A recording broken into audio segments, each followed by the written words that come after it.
Alors, Monsieur le Président, mes chers collègues, si nul ne peut contester l'utilité du dialogue social et la nécessité de soutenir les initiatives d'intérêt général, cette délibération est inquiétante en plusieurs points.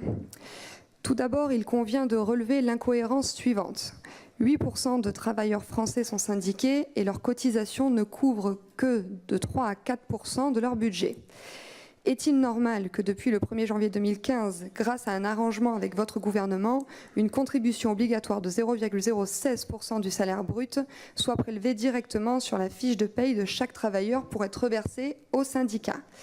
Et vous voulez continuer de rajouter une subvention annuelle régionale d'un montant de 608 000 € pour l'année 2016 qui vient s'ajouter aux subventions communales, départementales et étatiques qui représentent plus de 3 milliards d'euros, alors que seulement 37% des Français sont favorables au maintien des subventions publiques aux syndicats.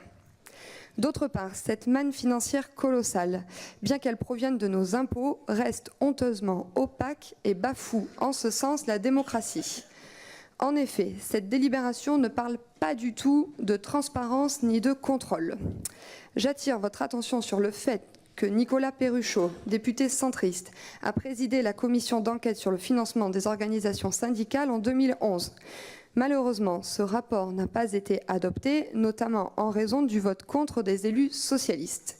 Non seulement il n'est jamais paru, mais en plus il a même été interdit de toute publication pendant 25 ans. Et pour cause. Sa teneur était explosive.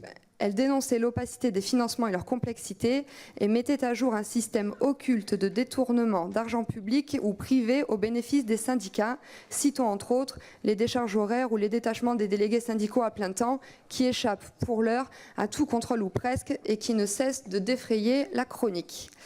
Le syndicalisme légitime et nécessaire doit être au service des travailleurs pour la défense de leur intérêt professionnel et doit cesser d'échapper à tout contrôle de l'autorité publique.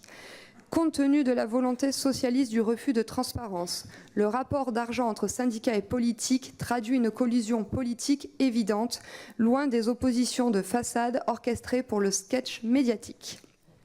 Il n'est pas étonnant que les syndicats soient aujourd'hui totalement discrédités aux yeux des salariés qui chaque année se détournent davantage des organisations syndicales. Les Français ne veulent plus que leurs impôts et taxes financent des syndicats antidémocratiques qui immobilisent le pays et qui sont contre toute réforme. Le Front National, au nom du peuple, de l'intérêt général, de la lutte contre les corruption et les gabegies, déplore cette désaffection bien légitime qui nuit au dialogue social, demande que les comptes des syndicats soient désormais contrôlés sur le modèle des partis politiques et appelle au développement d'une véritable liberté syndicale non politisée au service de tous les travailleurs. Je vous remercie. Merci.